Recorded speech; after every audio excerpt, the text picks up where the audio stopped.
Why were we off course? Who changed the heading? We were given new orders. New orders by who? By me.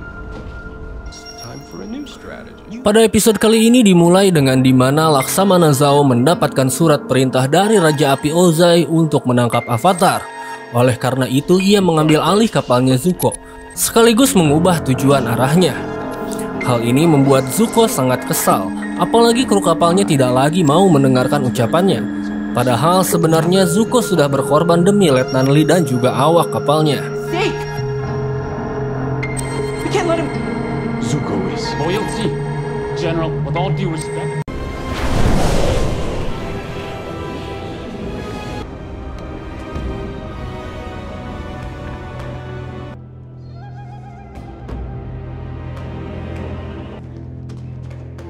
Sementara itu Aang tiba di kuil Avatar Roku, di mana ia bertemu dengan para Sage Agung. Herannya, mereka justru menyerang Aang, padahal seharusnya mereka bersikap netral. Syukurnya seorang pria bernama Su membantunya, bahkan membantu Aang untuk menyusup ke ruangan spiritual. Di sana ia melihat koleksi pusaka peninggalan Avatar terdahulu. Namun Aang harus fokus kembali untuk menghubungi Avatar Roku. Jadi Su menghadang para Sage. Meskipun ia harus bertarung, di saat bersamaan Aang berhasil berkomunikasi dengan Avatar Roku. Lalu ia pun meminta saran tentang cara menjadi Avatar, sekaligus cara untuk melawan Koh. Namun sayangnya ternyata Avatar Roku tidak pernah mengalahkan Koh, karena ia hanya mengambil sebuah totem milik Koh. Seketika Aang mengambil inisiatif untuk menjadikan totem itu sebagai alat tukar. Lalu sebelum Aang pergi, Avatar Roku menyampaikan bahwa teman-temannya adalah beban, sedangkan seorang avatar harus memprioritaskan kedamaian dunia di atas segalanya. Kemudian Aang kembali ke dunia nyata mengambil totem yang ada di lemari tempat negara api. Sialnya saat keluar dari kuil itu, ia dilumpuhkan dengan liur hewan peliharaannya Jun.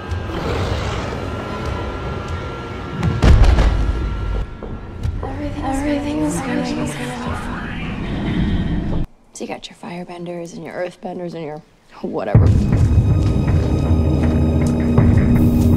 Lalu Aang dibawa ke suatu tempat di mana Jun sudah berjanjian dengan Zuko dan juga Paman Iroh. Tanpa berlama-lama mereka membawa Aang ke sana. Aang mencoba memohon untuk dilepaskan supaya ia bisa menyelamatkan teman-temannya. Namun sayangnya Zuko tidak memberikan izin. Tiba-tiba di tengah jalan mereka dikepung oleh prajurit tentara api yang ternyata adalah Laksamana Zhao. Dengan tegas ia meminta Zuko menyerahkan Avatar. Namun Zuko menolaknya, sampai pemanah Yuyan muncul untuk menakutinya. Mau tidak mau Zuko pun menyerahkan Aang yang akan dibawa ke benteng Pauhai.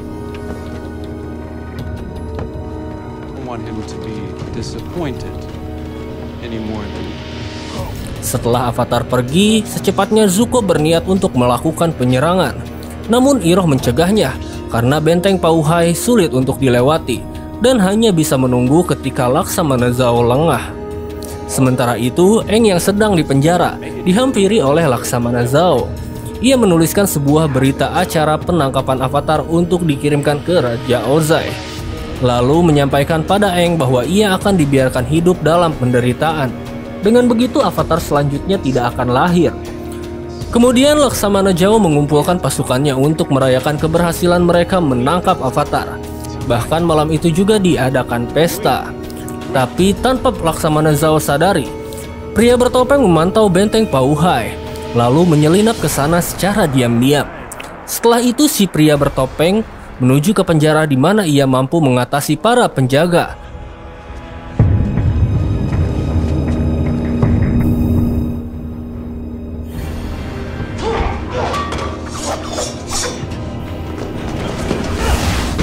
Dan tak lama, ia membebaskan Aang. Di situ Aang yang penasaran dengan sosok di balik topeng itu tetap mengikutinya keluar dari benteng Pauhai.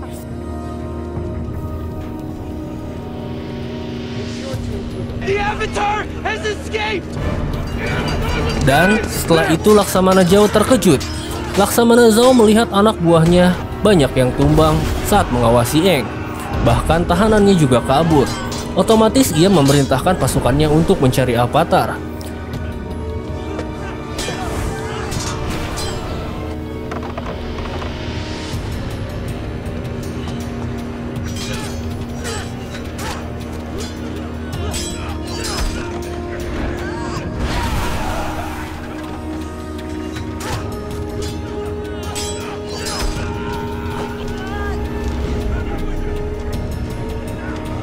Hebatnya serangan Laksamana Zhao mampu menjatuhkan Aang serta si pria bertopeng.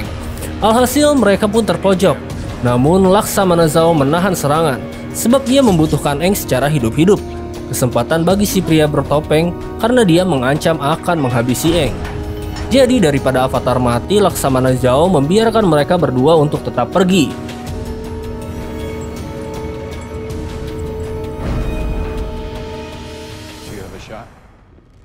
Namun tidak lama berselang, ia memerintahkan pemanah Yuyen yang mana panah itu mengenai si pria bertopeng. Alhasil, Aang menggunakan kekuatan udaranya untuk menghalangi pandangan si pemanah. Lalu Aang pun dikejutkan dengan sosok di balik topeng itu adalah Zuko. Walaupun begitu, Aang membawanya ke suatu tempat yang aman sehingga pasukan negara api tidak bisa menangkap mereka. Lalu untuk sementara waktu, Aang dan juga Zuko harus bersembunyi selama prajurit negara api mencari mereka. Situasi ini Aang gunakan untuk mengakui kesalahannya kepada Zuko, yaitu telah mencuri catatan Zuko, sekaligus berterima kasih berkat catatan buku Avatar itu ia jadi tahu informasi tentang Avatar terdahulu. Namun di situ Zuko justru menjelaskan alasan kenapa menangkap Aang, yaitu supaya dia mendapatkan kembali tahta Raja Api. Meskipun begitu, Aang berharap untuk Zuko menjadi raja yang lebih belas kasih, tidak seperti ayahnya. Hingga teringat momen di mana Zuko dihukum untuk melawan ayahnya sendiri, karena dia dianggap mencemooh strategi perang militer milik ayahnya.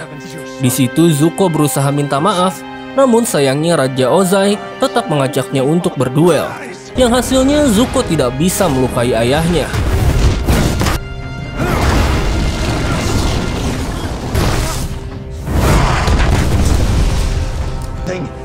Give me everything.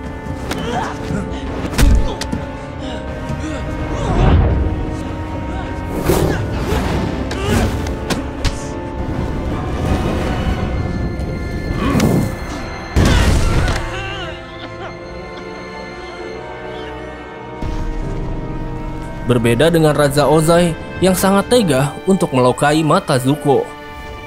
Lalu kembali ke masa kini di mana Aang membawa Zuko ke kapalnya. Di saat bersamaan, Iroh mengkhawatirkan kondisi keponakannya yang pergi begitu saja. Kemudian Paman Iroh menyampaikan kebenaran kepada Letnan Lee, yaitu sewaktu Zuko dilukai oleh ayahnya, di mana alasan Zuko diusir dari kerajaan api adalah karena Zuko membela pasukan 41 yang akan dijadikan tumbal oleh Raja Api Ozai. Dan ternyata hal itu membuat Letnan Lee masih hidup hingga sekarang.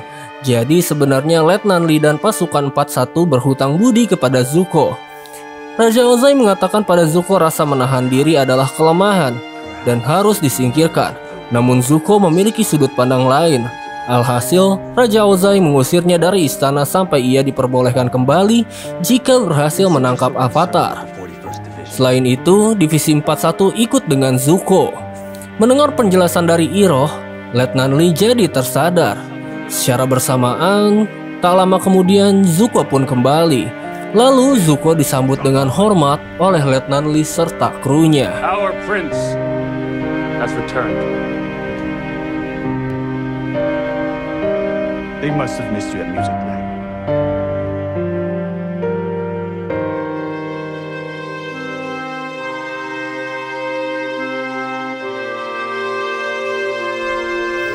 Sementara itu, Aang kembali ke hutan untuk memasuki dunia roh, di mana ia menemui Koh dan mengembalikan totem miliknya, sehingga orang-orang yang akan menjadi santapan Koh dibebaskan, termasuk Katara, Sokka, dan juga Xiong.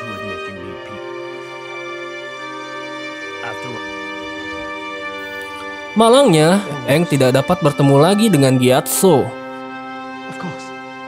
Once I save our friends. Going over the latest. Di sisi lain, Letnan Lee menyampaikan kabar pada Zuko bahwa pengawal kerajaan sedang menuju ke sini untuk menangkapnya atas kasus pengkhianatan. Jadi daripada tertangkap, Iroh menyuruh Zuko kabur dari sana menggunakan skoci, yang ternyata itu hanyalah karangan dari Laksamana Zhao yang bertujuan untuk menyingkirkan Zuko karena skoci yang dinaikinya sudah dipasangkan bom.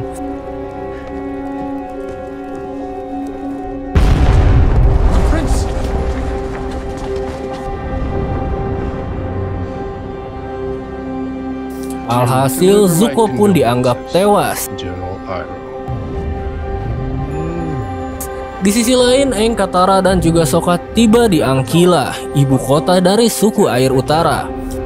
Namun tiba-tiba Aang teringat penglihatan Ankyla hancur diserang negara api. Your beast is in good hands. Make sure he gets seaweed. Lots of seaweed. Of course.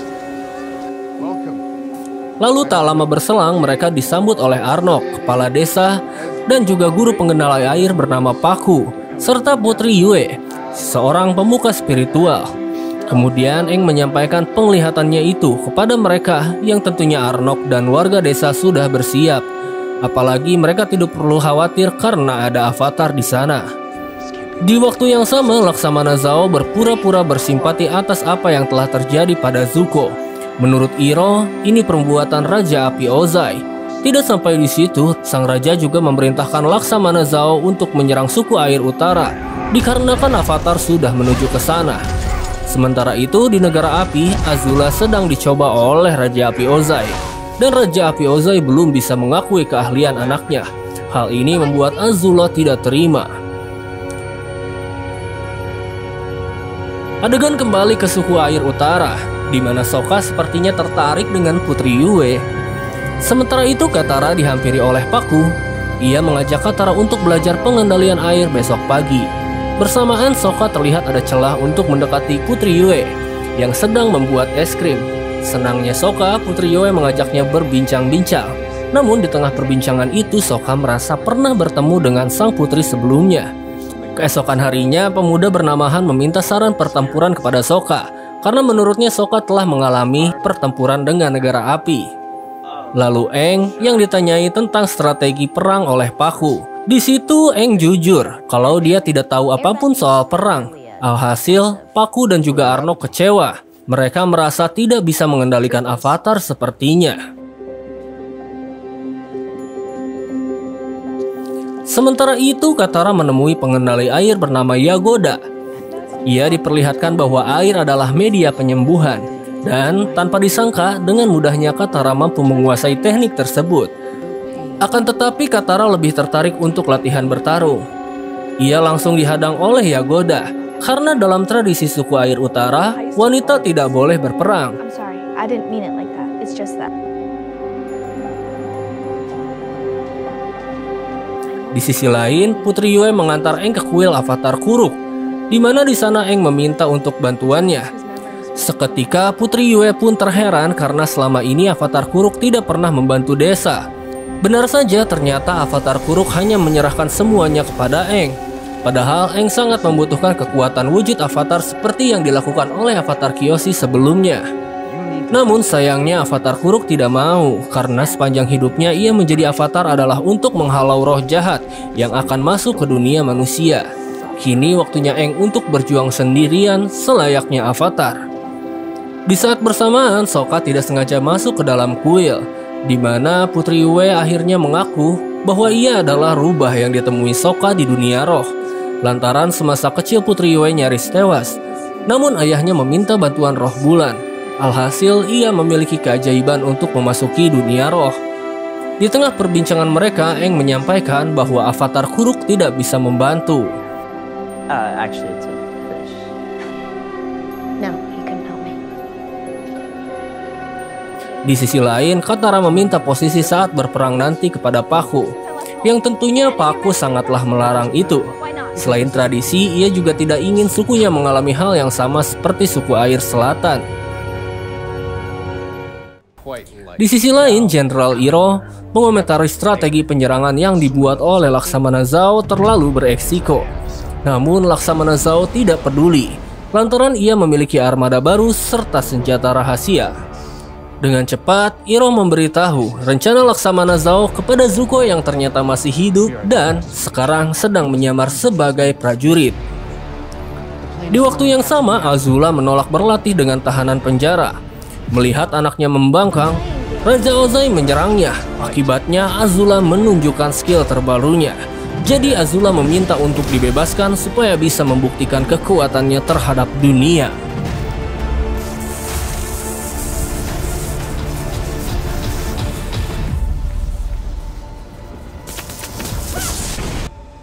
into the world and show you what I can really do.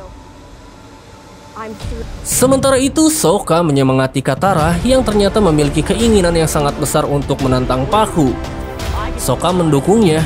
Setelah itu, mereka menghampiri Pakku yang awalnya menolak, sampai Katara menyerangnya duluan, sehingga duel pun terjadi.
Hasilnya, setelah pertarungan itu, Pakku mengakui kemampuan Katara.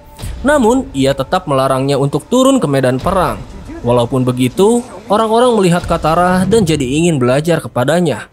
Lalu Katara pun menyampaikan kepada Aang keputusannya untuk bertarung ada di tangannya, bukan pada tangan siapapun.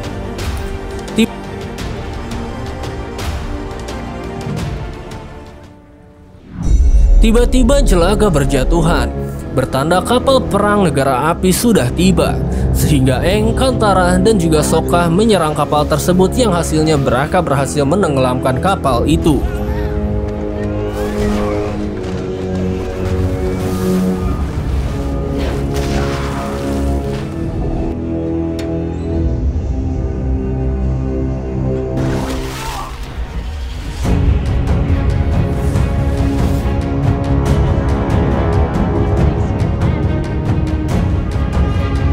Namun di balik awan terlihat ratusan kapal menuju ke Ankyla. Di sisi lain, Zuko memutuskan akan menangkap Avatar seorang diri dengan cara menyelinap ke Ankyla. Di situ pamannya Iroh memberitahu caranya masuk ke sana. Dan di saat bersamaan juga, Aang dan juga lainnya memberitahu kepada Arnok perihal pasukan negara api sudah datang ke sini. Katara memutuskan untuk bergabung ke medan perang. Sementara itu, Jenderal Iroh protes lagi dengan rencana Laksamana Zhao.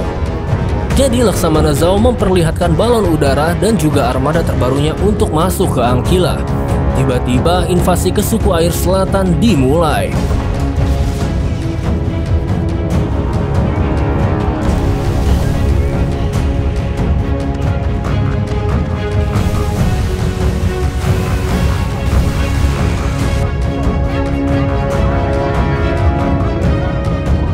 Untungnya Katara berhasil meyakinkan Pakku bahwa pengendali air wanita juga bisa membantu. Di saat bersamaan, Arnok menyerahkan kepemimpinannya kepada Yue jika ia tidak selamat. Lalu dia pun memanggil Sokka agar selalu melindungi Yue.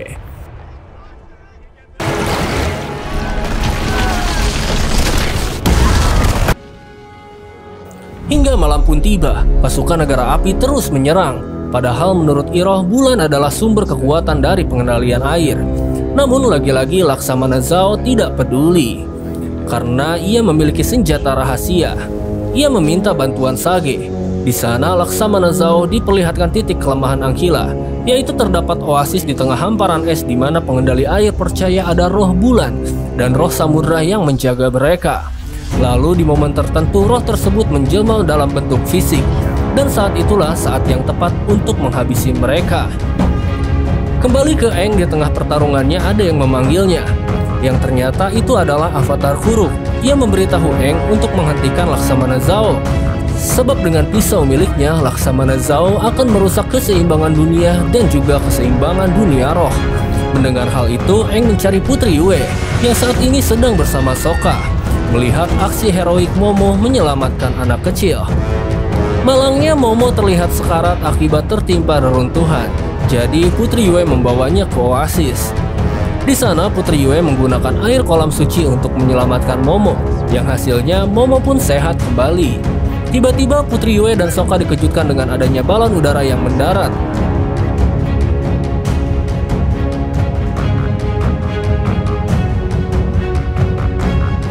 Ternyata Laksamana Zhao meminta Jenderal Iroh untuk mengidentifikasi roh spiritual yang ada di Oasis. Bersamaan Aang dan juga Katara dihadang oleh Zuko. Di sini Katara memutuskan untuk menangani Zuko, sehingga Aang pergi sendiri untuk mencari Putri Yue.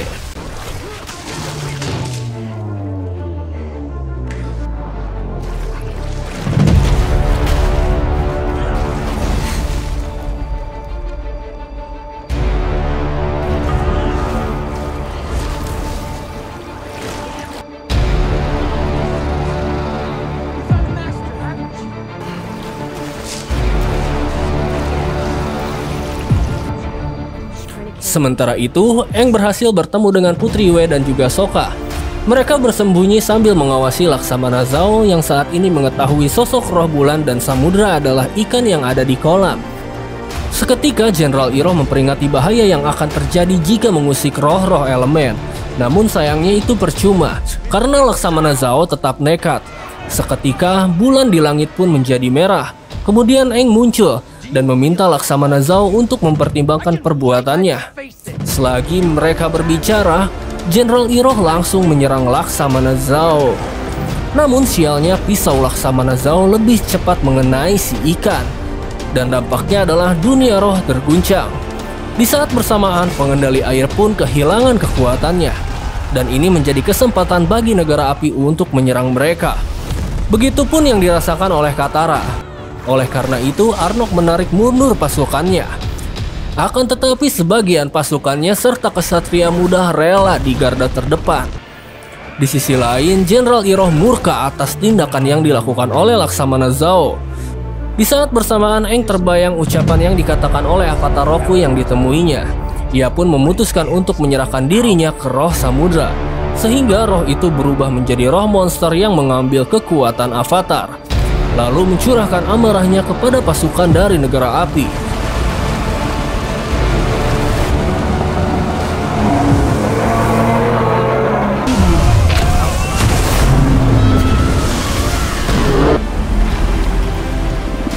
The Avatar. There is no Avatar. He's a small man who's going to meet a small end.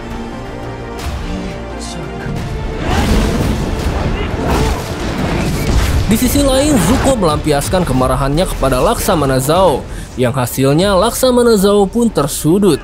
Walaupun begitu, Laksamana Zhao menyampaikan fakta pada Zuko tentang misinya mencari Avatar adalah tipuan Raja Ozai, agar memotivasi adiknya yaitu Azula agar menjadi lebih kuat.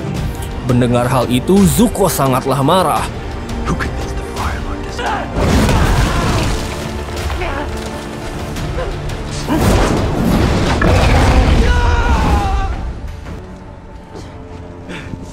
Namun Paman Iroh mengajaknya untuk pergi. Di saat yang sama, roh samudra menghancurkan seluruh pasukan kapal negara api, sehingga tidak ada yang tersisa dari ratusan kapal tersebut.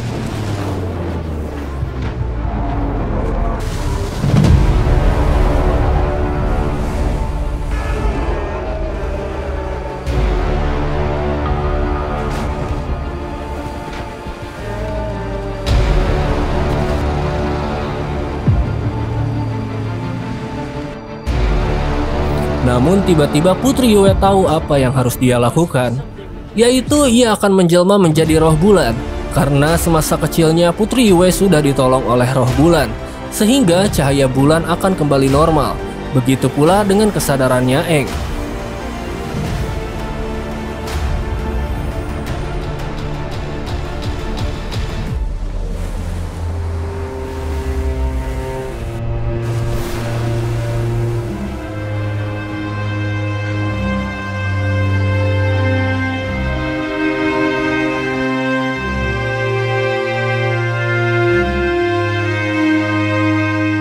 Setelah pertempuran berakhir, banyak korban yang tewas.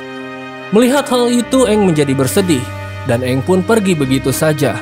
Sementara Sokka meminta maaf kepada Arnok karena tidak bisa melindungi putrinya, yaitu Putri Yue. Sedangkan Katara mendengarkan rencana Paku yang akan menjadikan peperangan ini untuk perubahan yang baru.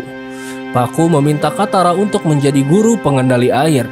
Namun Katara menolak karena Katara ingin menemani perjalanan Aang menjadi avatar. Yang saat ini Aang menyalahkan dirinya atas kehancuran Ankyla. Di situ Katara dan juga Sokka meyakinkan Aang bahwa negara apilah penyebabnya. Oleh karena itu, ia harus fokus untuk tugas yang sudah menantinya. Mendengar hal itu, Aang pun kembali bersemangat. Dan di akhir episode ini, Sage Agung melaporkan apa yang terjadi di Ankyla kepada Raja Api Ozai. Yang mana Raja Api Ozai sudah memprediksinya, karena semua itu hanyalah pengalihan supaya Omasu dapat ditaklukkan. Dan ternyata yang menaklukkan Omasu adalah Azula. Kemudian Sage menunjukkan pergerakan komet Sozin yang semakin dekat ke bumi kepada Raja Ozai. Dan itulah akhir dari cerita series film Avatar The Last Airbender season pertama. Semoga kalian suka dengan cerita yang sudah saya bawakan. Sampai berjumpa di season berikutnya. Jangan lupa like dan juga subscribe channel ini, karena setiap harinya akan selalu ada film-film menarik yang akan saya ceritakan. Saya Panji, terima kasih dan sampai jumpa.